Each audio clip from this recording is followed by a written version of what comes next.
һәр кешеләрдә уйда, фикердә, телдә күбрәк Болгар чоры искә төшерелә.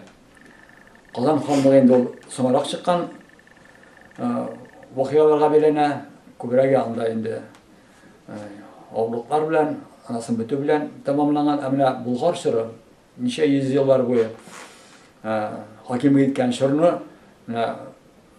күзәлләү һәм аның белән бергәләп тормыш итү ничектер күңелгә кереп калды.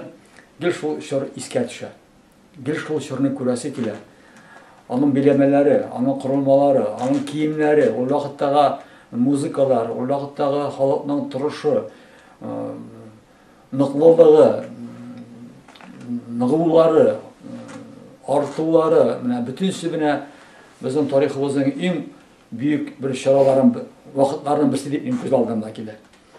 Иң бөек, иң нык, иң безнең өчен мөһим халыкны халык иткән һәм тарихка ныгытып кирип калган вакытларның берсе дип мен уйлыйм.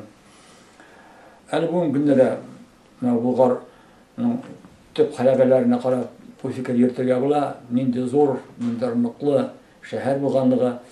Аның биләмәләрендәге бүгенге көндә сакланган менә бу кизү тора торган корылмалар, менә шул Алабугада тора тау башында Чертовыга Россия битәләр, ләкин ул Болгар ханлыгының кизү тора торган урыннары, андыйлар күп булган диләр. Ак мунчалар, әле без һаман да аңа карап сокланабыз, чөнки бик күп әле җирләрдә ак мунчалар юк бүгенге көндә дә. Ул вакытта, ул дәврдә 1000 елдан элегрәк булган вакытта да шундый ак мунчалар булган икән, нинди халык булганбыз.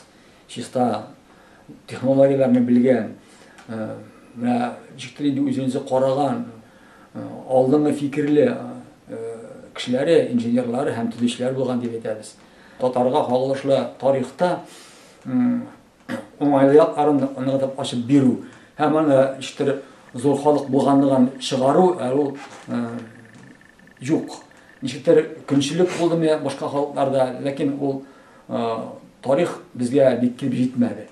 Өйрәнелгәнлеге билгеле, күпме институтлар, күпме тарихлар, күпме музейлар, күпме архивлар тулган бит мәгълүмат белән, ләкин менә безгә тиешле мәгълүматны алу бик авыр. Кыен алынса да бик бер ягына аңла дип аңлыйм. Тарихыбызның борынгы икәнен беләбез, безнең бай тарихлы булганлыгын беләбез, җиңгән җиңүләр күп булганын беләбез, ләкин безнең халыкка менә бүгенге көндә шундый аз гына тамызып бирелә бу вакыйгалар.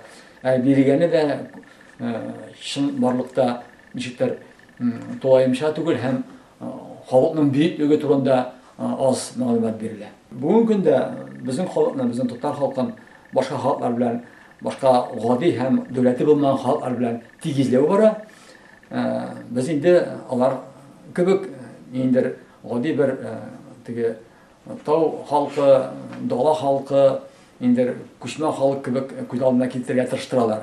Ләкин без башка халыкларга караганда дәүләтле булганбыз. Безнең әйтүемчә гаскәрбез булган, без үзебезне яклый алганбыз, біз үзебезне байыта алганбыз, без шәһәрләр төзегәнбез. Безнең үзебезнең мәдәниятебез, культурабыз, музыкасы, киемнәребез һәммәсе булган, дәүләте һәм шиге, җире, музыкасы, теле булган халык, андый халыклар безнең якын тирәдә юк.